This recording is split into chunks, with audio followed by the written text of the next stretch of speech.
Bismillahirrahmanirrahim. Assalamualaikum warahmatullahi wabarakatuh. Alhamdulillah wassalatu wassalamu ala Rasulillah sallallahu alaihi wasallam. Amma ba'du. Subhanaka la ilma lana illa ma 'allamtana innaka antal alimul hakim.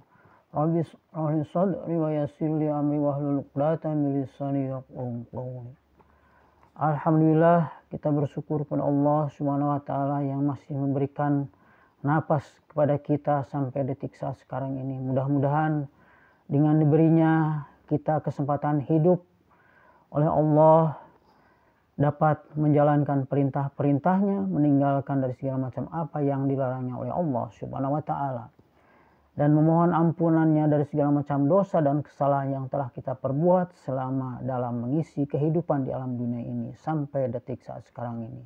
Dan kita dapat menatap ke depan jika seandainya Allah masih memberikan umur yang panjang kepada kita, dapat mengisinya dengan amal soleh, amal kebaikan, dan memohon kepada Allah Subhanahu wa taala diberikan bimbingan petunjuk ke jalan yang lurus, ke jalan yang mendapatkan ridho dari Allah Subhanahu wa taala di dalam melakukan aktivitas kegiatan beribadah selama hidup di alam dunia ini sampai di penghujung akhir kehidupan dari alam dunia ini, sehingga Allah mewafatkan kita dalam keadaan husnul khatimah. Amin ya rabbal alamin. Salawat serta salam marilah kita limpah curahkan kepada junjungan panutan alam kami Nabi Muhammad sallallahu alaihi wasallam.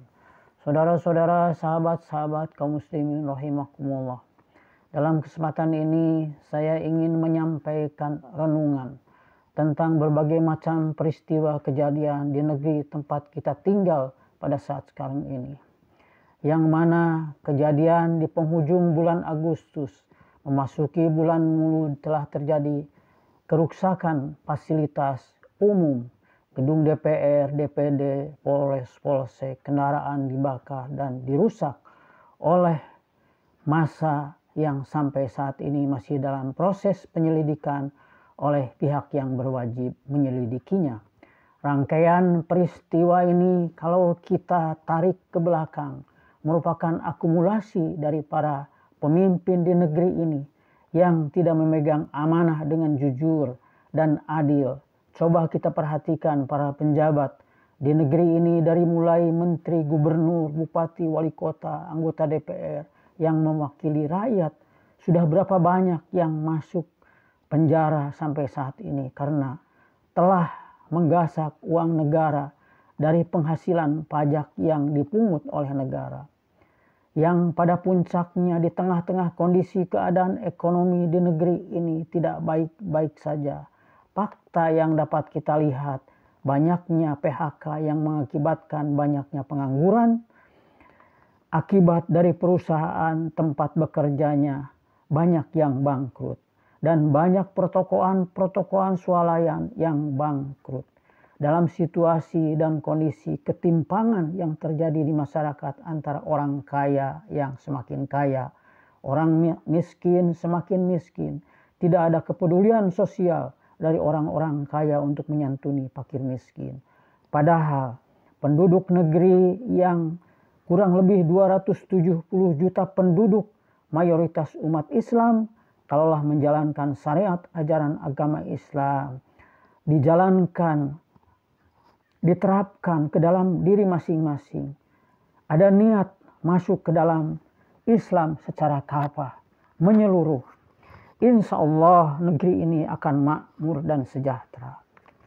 Sebagaimana difirmankan di dalam Al-Quran, Surat Al-Baqarah ayat ke-208, Allah berfirman, A'udzu billahi minasyaitonir rajim. Bismillahirrahmanirrahim.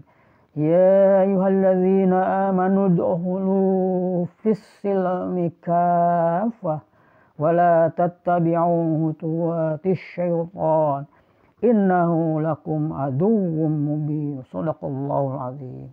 Yang artinya wallahu a'lam bimurad. Wahai orang-orang yang beriman, masuklah ke dalam Islam secara keseluruhan dan janganlah kamu ikuti langkah-langkah setan. Sungguh ia musuh yang nyata bagimu. Demikianlah Allah berfirman di dalam Al-Quran surat Al-Baqarah ayat ke-208 ini. Marilah kita jadikan renungan bagi kita semua dengan banyaknya umat manusia yang mempertuhankan kepada harta kekayaannya, mempertuhankan kepada jabatannya, mempertuhankan kepada keinginan-keinginan hawa nafsu yang ada di dalam kepribadiannya. Mudah-mudahan dengan berbagai macam kejadian yang menimpa negeri ini pada saat-saat sekarang ini, menjadikan kita introspeksi diri, mengevaluasi diri, sudah sejauh mana kita di dalam melaksanakan perintah-perintah Allah selama hidup di alam dunia ini. Janganlah kita sampai lalai untuk mengingat kepada kebesaran dan kekuasaan Allah di muka bumi ini. Karena kita sebagai hamba Allah, makhluk ciptaan Allah, tidak ada daya dan kekuatan hanya dengan izin Allah yang Maha Kuasa, yang Maha melihat, Maha mendengar, Maha mengetahui tentang apa saja yang diperbuat oleh umat manusia. Marilah kita jadikan renungan bagi kita semua atas kejadian di penghujung bulan Agustus memasuki bulan Maulud ini. Untuk kita sama-sama bertaubat dengan taubatan nasuha. Karena kalau kita tidak cepat-cepat memohon ampunannya kepada Allah Subhanahu wa taala, yang mana Allah Subhanahu wa taala tidak menyukai keruksakan-keruksakan di muka bumi ini. Tetapi yang dikehendaki oleh Allah hanyalah ingin manusia itu mengabdi beribadah kepada Allah Subhanahu wa taala, memelihara alam di sekitar kita itu untuk kemakmuran, kesejahteraan bagi umatnya, khususnya bagi para pejabat yang mendapatkan amanah untuk memimpin di negeri ini. Melihat peristiwa yang terjadi pada tanggal 25-28 Agustus 2025 di berbagai daerah di negeri yang kita tempati pada saat ini, itu merupakan akumulasi kemarahan masyarakat yang terpendam akibat ulah oknum para pemimpin di negeri ini yang hanya mementingkan kepentingan pribadi, keluarga, kelompok golongannya saja. Khususnya para anggota DPR yang telah dipilih oleh rakyat, yang seharusnya menyerap aspirasi keinginan rakyat yang telah memilihnya dan membayar gaji dan tunjangan yang lain-lainnya dari penghasilan pajak. Seharusnya sadar mereka itu dibayar dan digaji oleh rakyat. Gejolak yang terjadi di masyarakat yang menimbulkan kerusakan gedung-gedung DPR dan DPD, kendaraan dan bangunan-bangunan lainnya, fasilitas umum yang telah mengakibatkan ada korban jiwa ini merupakan teguran, peringatan dari Allah Subhanahu wa taala untuk seluruh umat manusia, khususnya para pejabat, anggota DPR dan pemimpin-pemimpin lainnya untuk mengevaluasi kinerjanya yang diamanahkan oleh Allah untuk mengurus dan mengelola negeri ini berupa kekayaan alam yang Allah anugerahkan kepada makhluk ciptaannya untuk dikelola dan dipergunakan sesuai dengan kehendak Allah, pemilik penguasa seluruh isi alam dunia ini. Manusia sebagai khalifah yang seharusnya memegang amanah dan bertanggung jawab dari apa yang telah diperbuatnya. Ingat di dalam Al-Quran surat Al-Imran ayat ke-26 Allah berfirman yang artinya wallahu a'lam bimuradi. Katakanlah Muhammad, wahai Tuhan pemilik kekuasaan, Engkau berikan kekuasaan kepada siapapun yang Engkau kehendaki, dan Engkau cabut kekuasaan dari siapapun yang Engkau kehendaki. Engkau muliakan siapapun yang Engkau kehendaki, dan Engkau hinakan siapapun yang Engkau kehendaki. Di tangan Engkaulah segala kebajikan. Sungguh Engkau Maha Kuasa atas segala sesuatu. Dari ayat di atas ada 4 pedoman dan pelajaran untuk umat manusia. Allah telah memberi amanah berupa kekuasaan kepada presiden dan para menteri-menterinya, gubernur, bupati, wali kota, sampai dengan ke tingkat paling bawah RT yang dibatasi oleh waktu jabatan yang diembannya. Dan barang siapa selama memegang kekuasaan itu tidak melakukan pelanggaran yang tidak mendapatkan ridho Allah Subhanahu wa taala, akan mendapatkan kemuliaan Tetapi sebaliknya, kalau selama menjabat itu banyak melakukan pelanggaran-pelanggaran, tidak jujur, maka Allah akan menghinakannya. Terbukti banyaknya para pejabat yang telah dihinakan di dunia ini, yang telah masuk ke dalam penjara dunia. Belum nanti di akhirat akan dihisab oleh Allah untuk diminta pertanggungjawabannya atas apa saja yang telah diperbuat selama dalam menjalani kehidupannya di dunia ini. Perlu diingat tatkala dihisab setelah manusia mati. Di dalam Al-Quran surat Yasin ayat ke-65 Allah berfirman, A'udzu billahi minasyaitonir rajim. Bismillahirrahmanirrahim. Al-yawma nahtimu ala afwahihim wa tukallimuna aydihim wa tashhadu arjuluhum bima kanu yaqsimun. Shadaqallahul azim. Yang artinya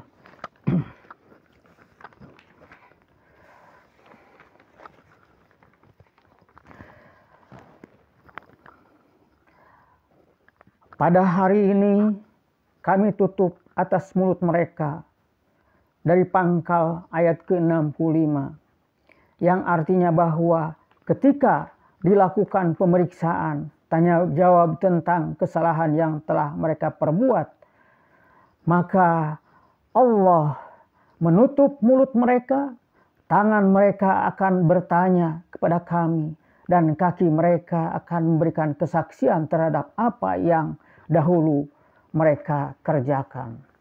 Kalaulah di dunia ini tatkala kita melakukan kesalahan, kejahatan, dan masuk ke dalam pengadilan di dunia ini, mungkin kita bisa mengelak dari kesalahan, dari kejahatan yang telah diperbuatnya, sehingga mendapatkan hukuman yang ringan. Tetapi nanti tatkala kita sudah dibaringkan di alam kubur nanti, dihisab oleh Allah, maka mulut kita tertutup, terkunci, tangan kita yang akan berbicara dan kaki kita yang akan menjadikan saksi. Tidak ada sedikit pun yang kita bisa elakkan dan hindari dari perbuatan yang kita perbuat selama hidup di alam dunia ini. Mudah-mudahan kita yang masih diberikan kesempatan hidup oleh Allah pada saat sekarang ini, untuk memohon ampunannya kepada Allah dari segala macam dosa dan kesalahan yang kita perbuat. Dan mudah-mudahan kita dapat mengisinya. Sisa kehidupan kita menjadi lebih baik lagi dari kehidupan sebelumnya. Dan tatkala jatah usia kita habis hidup di alam dunia ini, Allah wafatkan dalam keadaan husnul khatimah. Amin ya rabbal alamin. Subhanakallahumma wa bihamdika asyhadu an la ilaha illa anta astaghfiruka wa atubu ilaik. Wabillahi taufiq wal hidayah. Wassalamualaikum warahmatullahi wabarakatuh.